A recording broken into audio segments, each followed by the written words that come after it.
My name is Candy Swing, and I'm 27. The morning my pass found my address, the doorbell didn't ring. It insisted. It drilled through the timber walls I paid for, through the calm I fought to afford. 3 short bursts, then silence, then one long press, like a held breath. Ethan looked up from the kitchen island where he was lazily stirring his coffee with the end of a spoon. Expecting anyone? No, I said, and already I knew I was lying to myself. The quiet had felt like a countdown for days. I built this house when I was 25, a 3-bedroom with a home office and a stretch of yard big enough for the dog I adopted and the garden beds I swore I'd keep alive. People call it a dream home. I called it proof. Proof that a 10-year-old left at Child Protective Services with a backpack and a silent mother could grow into a woman who signed her own deed. The chime came again. I set the mug down. My hands were steady until they weren't. At the door stood a young woman with our mother's eyes and our father's jaw. "Candy?" she said, voice tremoring on my name like it was a confession. "It's Emma, your sister." For a second, my ribs forgot what expanding felt like. Emma was 7 the last time I saw her. Pigtails, scraped knees, smelling like crayons and rain. The day I disappeared into a caseworker's fluorescent office, they kept her. "We can't handle you," my father had muttered to the floor. My mother didn't look at me at all. Now, the little girl I used to braid through, tears, stood on my porch as a woman. We hugged, awkward and bone-light, as if a real embrace might puncture the fragile thing between us. Ethan hovered near the hallway, reading rooms the way he reads code, quickly, precisely, kindly. I introduced them. He offered tea. She said yes and swallowed it like medicine. "I tracked you down through social media," Emma said, eyes shining with apologies the two of us couldn't survive if we named them. "I always wondered. They told me you chose to leave, that you were hard." She winced at the word. I didn't know the truth until I found the documents in the attic. I tried to keep my face neutral, like the grown woman with the mortgage could absorb the 10-year-old's shock without flinching. People talk about resilience as though it doesn't come with scar tissue.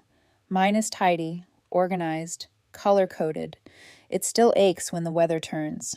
"What are you doing now?" I asked, reaching for lighter ground, the way swimmers reach for the edge. She told me about teaching 3rd grade, about getting married last year at a park gazebo with twinkle lights. I told her about software sprints and release cycles.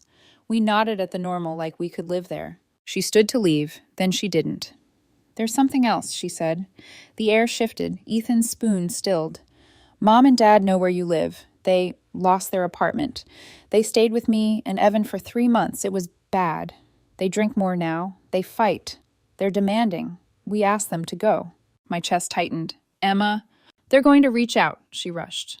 "They kept saying you have this big house and extra rooms and family is family. I thought you should know before they—" She stopped, mouth a hard line against tears she wouldn't let fall in front of me. "I'm sorry I enabled them. I just hoped maybe they could be different." I thought about the fish tank at CPS, the way the fluorescent lights left no mercy for anyone's face. I thought about 5 foster homes in 8 years. 2 kind, 1 cruel, 1 indifferent, 1 noisy, with other people's emergencies. I thought about aging out at 18 and buying my first set of plates with tip money from a diner that smelled like ketchup and bleach. I thought about nights spent muttering promises to myself. I will not call them. I will not beg them to love me. I will build something they cannot enter. "Thank you for telling me," I said. "I'm glad you came first." On the porch, we hugged again. It wasn't awkward this time. It was desperate and real. "I want to know you," she said into my hair. "Me too," I whispered into hers. Closing the door, I found Ethan watching me with that deliberate softness he saves for when my scars throb. He has an ex, Kara, who thinks love is a ledger. Last year, when we started dating, Kara had texted him, "People who survive on their own never stop surviving. They don't know how to need you." She meant it as a curse. I tucked it away as a reminder never to mistake survival for life. "You okay?" Ethan asked. "I don't know," I said. "Ask me in an hour." We didn't have to wait that long. My phone lit with a number I didn't recognize. I let it go to voicemail. It rang again, another unknown. I answered, and time reversed. "Candy, sweetheart," my mother said in a voice roughened by years of cigarettes and excuses. "It's Mom. Emma told us where you're living now. We're so proud of you. We always knew. The sound I made wasn't a laugh. You left me at CPS, I said, amazed at how even my voice sounded. Ethan stepped closer, a palm at my shoulder blade like a grounding wire. We did what was best, she said, sliding into a script practiced in mirrors. Times were hard. You were challenging. Anyway, your father and I are in a little situation. Emma's being very unreasonable. But you have that big house now, right? We can stay a while, just until we get back on our feet. The word we landed like a wet coat on my spine. No, I said. Silence stretched until it snapped. After everything we've done for you, she hissed, tenderness evaporating. This is how you repay us? Family helps family, Candy. Ethan's hand pressed a fraction firmer, a quiet yes. I hung up. The phone rang again instantly. Another unknown, my father's breathy baritone slipping between guilt and threat like a well-worn gear shift. I blocked both numbers and felt the shaky aftermath bloom beneath my sternum, the way anger always hides grief in its pocket. You don't owe them your sanctuary, Ethan said. You built this. I know, I said. I did. And also, I was 10. And also, I was 27. Both ages live in my bones. We ate dinner on the patio I laid by hand, the dog's chin heavy on my thigh. The sky went bruised purple, then clarified into evening.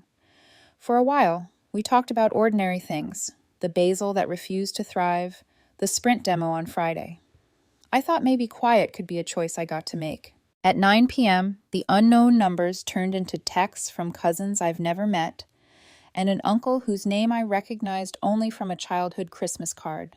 Blood is thicker than water. They cry themselves to sleep. You're ungrateful. You owe them a roof. Ethan read over my shoulder, jaw setting. We'll document everything, he said. We'll change your numbers if we have to. This is your house, Candy. At 10:12 p.m., the doorbell insisted again. 3 short bursts. Then one long press, like a held breath. I stood. My hands were steady until they weren't. Do you want me to? Ethan began. No, I said, walking toward the door, feeling 10 and 27 and every stubborn year between. I've got it. The ghosts had found my address. I wasn't going to let them choose my room. The next morning, the world tried to pretend it was normal. Sunlight spilled through the kitchen window, slicing across the granite countertops. Ethan made coffee, whistling softly, trying to stitch ordinary sounds over what had happened last night. But I already knew peace wouldn't last. Some people knock once. My parents, they camp on your doorstep until guilt answers. At 9:17 a.m. it happened. 3 thuds, firm and entitled. Ethan glanced up from his laptop. You think? I nodded. It's them. When I opened the door, there they were, 17 years older, but unmistakable. My father's hair had turned thin and gray. My mother's lipstick bled into the cracks around her mouth. Between them, 2 suitcases and a duffel bag. Their posture said we belong here. Candy! My mother's voice dripped with the false warmth of a telemarketer. Look at you, all grown up. She stepped forward, arms outstretched. I stepped back. What are you doing here? My father cleared his throat. Emma told you about our situation, right? We thought it was best to come straight here instead of calling again. You weren't picking up. I blocked your numbers intentionally, I said, calm but trembling inside. That wasn't an invitation. My mother's smile cracked. Don't be ridiculous, Candy. We're your parents. Of course we can visit. Visit, I repeated. With suitcases? Ethan moved into the hallway behind me, silent but solid, my quiet reinforcement. My father gestured toward the house. We just need a place to stay a little while. It's cold out, and you've got more than enough room. I laughed. A sharp, shocked sound. You left me at CPS when I was 10. You didn't check if I was cold then. My mother's face tightened. We made mistakes, but we're family, and family sticks together when times get tough. Not 17 years ago, I said, my voice shaking only slightly now. You stuck together with Emma. You let me disappear. Ethan's phone buzzed. He glanced down, murmuring, It's Emma. He stepped into the kitchen to answer, leaving me standing with the people who'd given me life and taken everything else. My father shifted uncomfortably. We don't want to fight. We just want a chance to make things right. You don't make things right by barging into someone's life with luggage, I said. Mom's tone hardened, the sugar melting off her words. You're really going to let your parents freeze? After everything we did for you? What exactly did you do for me? I asked quietly. You left me with strangers. You were difficult, she snapped. Always questioning, always arguing. I was 10, I said. Ethan reappeared, his face pale. Emma said she told you not to come here, he said to them. She's furious. My father's expression soured. Emma's being manipulated by her husband. He never liked us. Neither did CPS, I muttered. Mom's jaw set. This is nonsense. Candy, stop being dramatic. Let's come inside and talk properly. She tried to push past me. Instinct took over. I stepped sideways and planted my hand against the doorframe. You're not coming in, I said. Her voice cracked into a sharp cry, the same one she used when I was a child and she wanted a reaction. How can you be so cruel? We gave you life. And then you threw it away, I said, gripping the handle. Please leave my property now, or I'll call the police. My father's face darkened. You ungrateful little... I closed the door and locked it. The slam echoed through my chest like thunder trapped in a rib cage. For a long time I stood there, forehead against the door, heart pounding. Outside, muffled voices argued. The knock came again, gentler this time, followed by my mother's tearful pleas, then cursing, then silence. Through the front window, I watched them retreat to their car, parked crooked on the street. They didn't drive off. They just sat there. Hours passed. The dog barked once, then twice, then gave up. By dusk, their silhouettes were still visible behind the windshield. Ethan hovered by the kitchen doorway. They're still out there? Yes. What do they want? To be owed, I said. At 10:03 p.m., headlights flared and the car finally pulled away.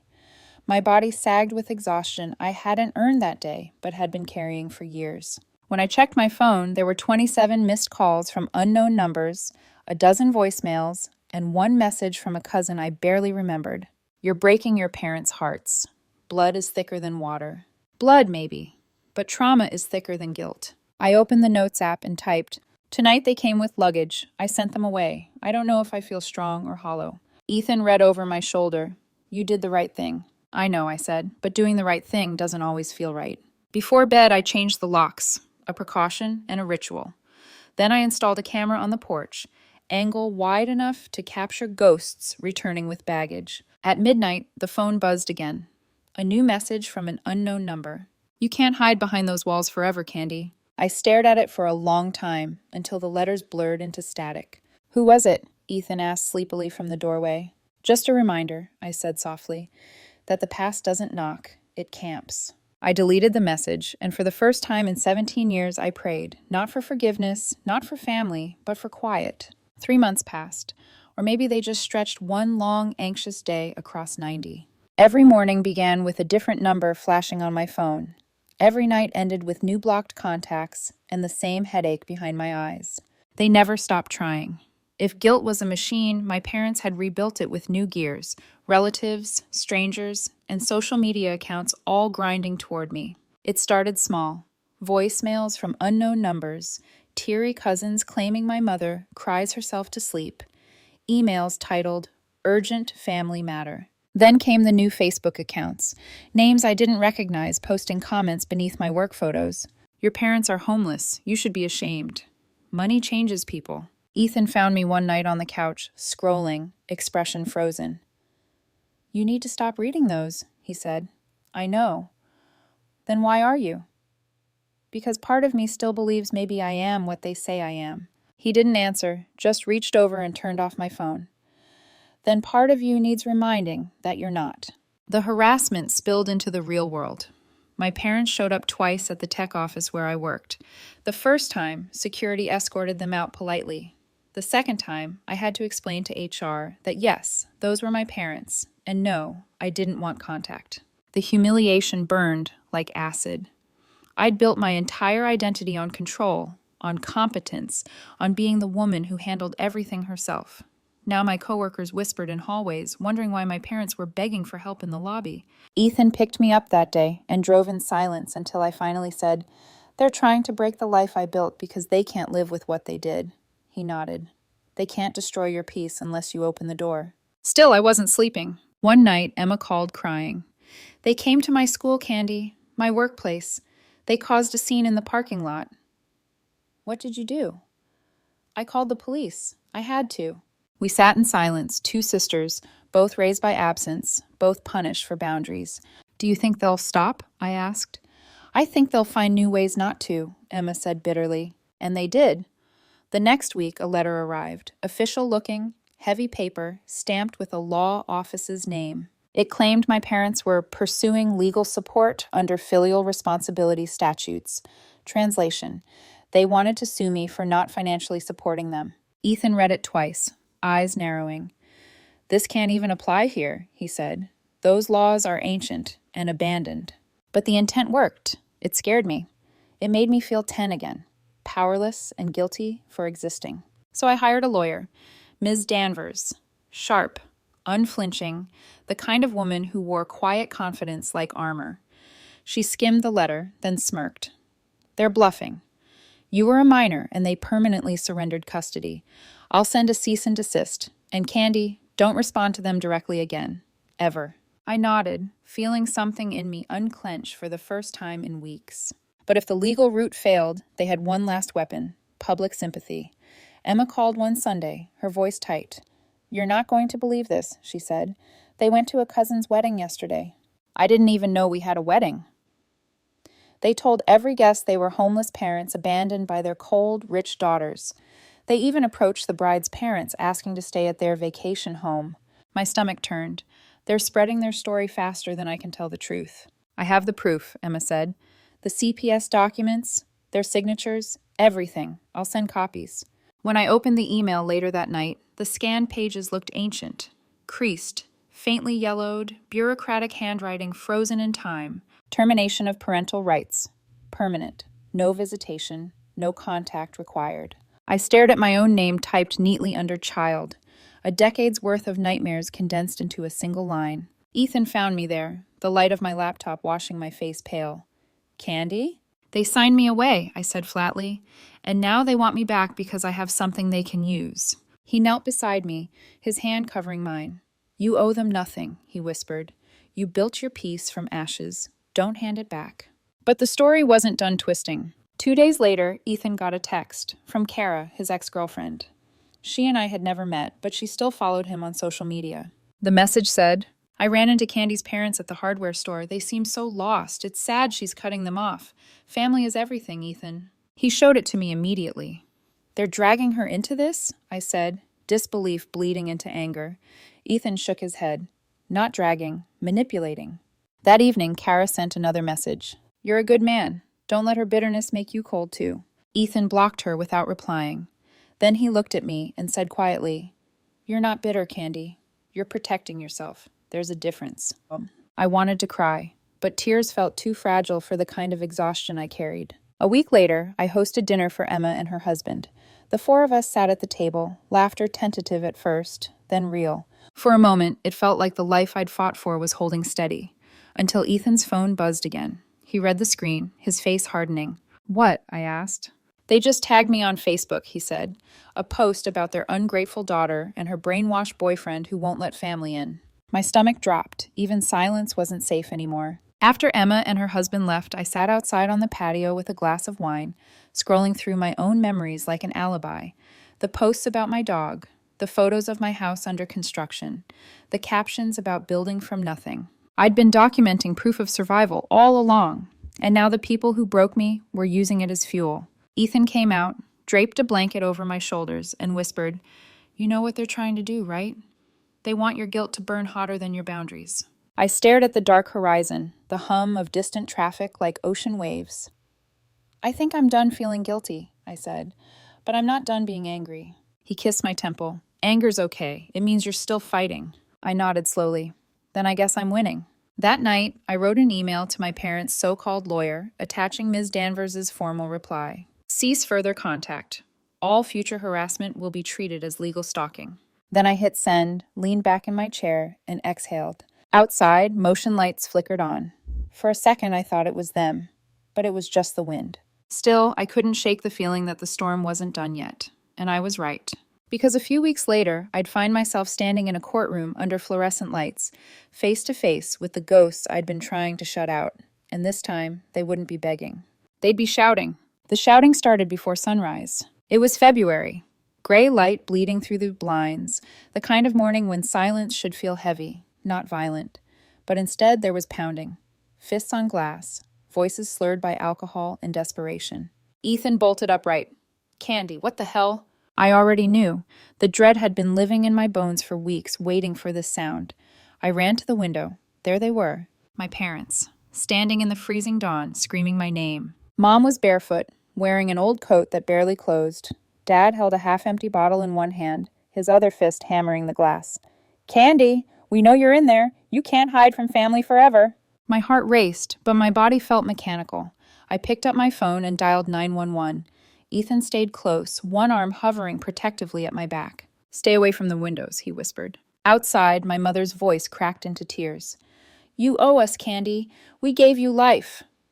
Then Dad's voice rose, hoarse and bitter. You think you're better than us now? Living in that fancy house built with our blood? Sirens answered him before I could. Red and blue lights splashed across the driveway, washing the years between us in color and noise. Officers separated them quickly, my mother sobbing, my father yelling about ungrateful children. The neighbors peeked from their windows, their pity cutting deeper than judgment ever could. When the police asked if I wanted to press charges, I hesitated. Ethan's voice was steady. They've crossed every line. It's time. I nodded. Yes. They were arrested for disorderly conduct and trespassing. And for the first time in 17 years, I didn't cry. I just exhaled. A week later, I got the court notice. I didn't want to go. I didn't want to see them again. But my lawyer insisted. Closure doesn't come from avoidance. The courtroom was cold, fluorescent, too bright. They brought my parents in through the side door. They looked smaller than I remembered. My father's defiance flickered between bravado and exhaustion. My mother's eyes darted everywhere except toward me. When the judge asked if I wanted to make a statement, I stood. My parents abandoned me when I was 10, I said, voice steady. They left me in the care of strangers. They never checked on me, never called, never wrote. Now, after nearly 2 decades, they've harassed me, stalked me, and tried to force their way back into my life. I don't owe them my safety, my peace, or my home. I sat down. My knees were shaking, but my voice hadn't cracked. That was victory enough. After the hearing, the judge ordered them to complete an alcohol recovery program and barred them from contacting me directly. I thought that would be the end of it. But trauma doesn't close like a case file, it lingers. 2 days later, Emma called. They want to see you, she said softly. They say it's not about money this time. I almost said no, but curiosity, or maybe the ghost of the 10-year-old still hoping to be chosen, won. I agreed, under one condition. Public place, Emma present, 1 hour only. The cafe was quiet, the kind of place where even the espresso machine seemed to hesitate. They sat across from me, hands trembling around chipped mugs. For the first half hour, it was the same script. Excuses, half apologies wrapped in manipulation. We were sick. We did what we thought was best. You were so hard to handle. But then something unexpected happened.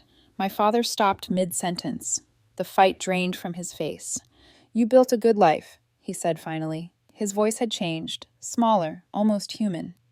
Better than we ever could. It wasn't an apology, but it wasn't nothing. I took the opening I'd waited 17 years for. Why me? I asked. Why did you keep Emma but give me away?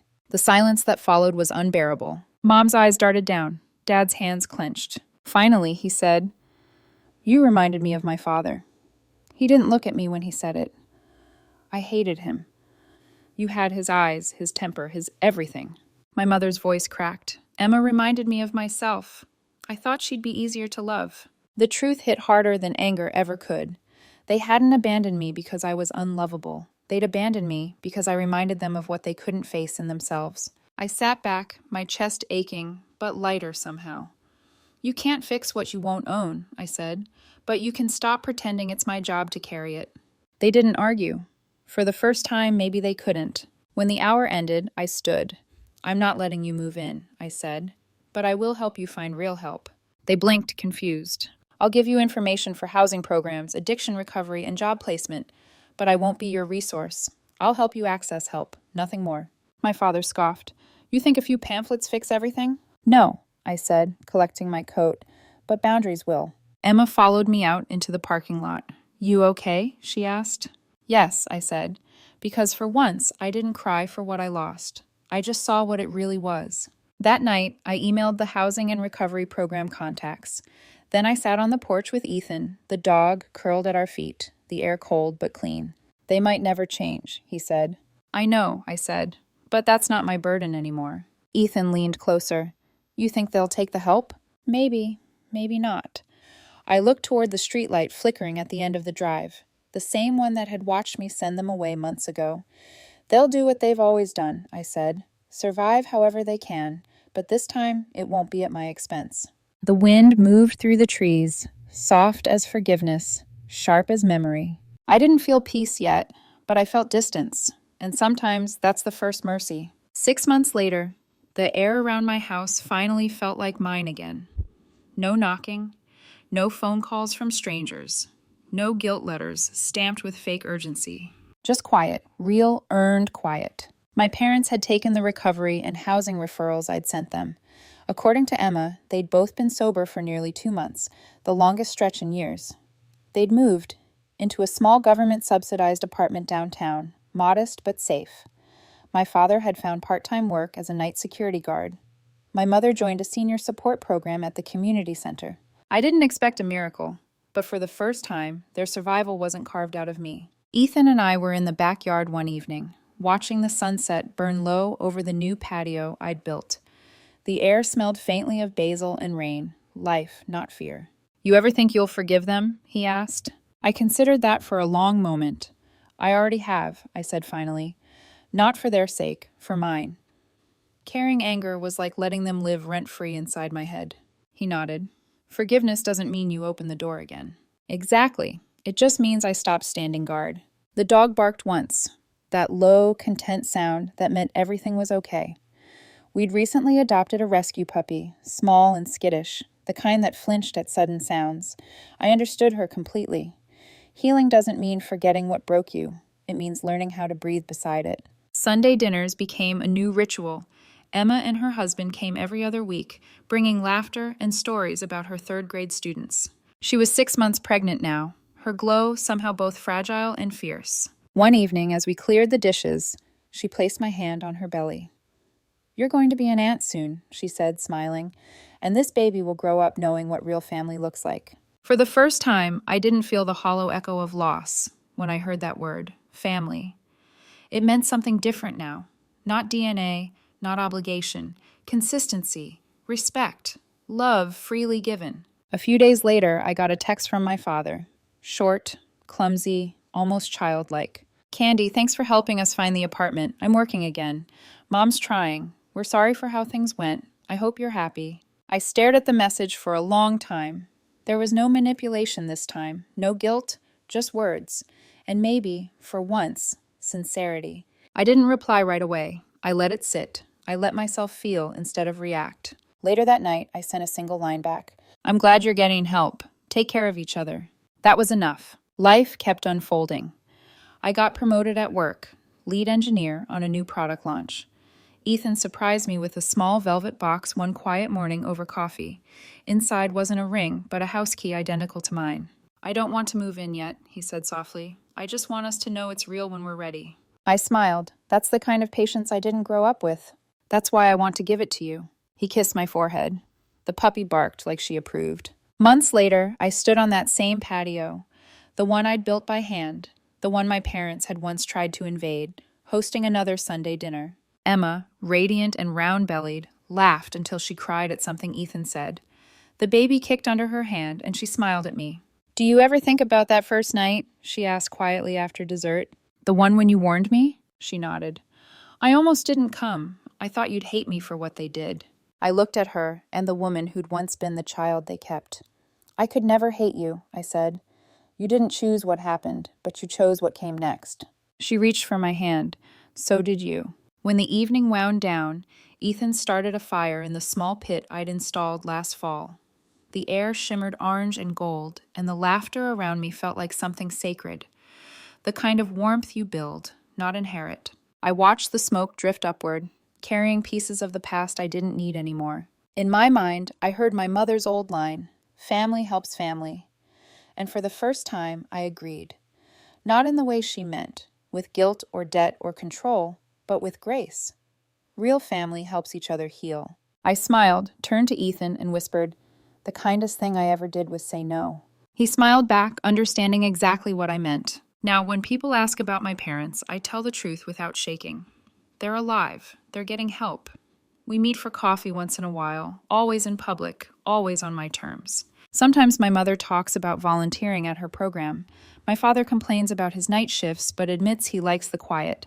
We don't pretend the past didn't happen. We just don't live there anymore. When I lock my door at night, the sound no longer means keep them out. It means keep this peace in. The little rescue puppy curls at my feet, and I realize something. I used to think healing would feel like fireworks. Loud, triumphant, cinematic. But it doesn't. It feels like quiet, like the hum of a home that finally belongs to me, like the faint, steady heartbeat of a woman who stopped running from her ghosts and started inviting her peace to stay.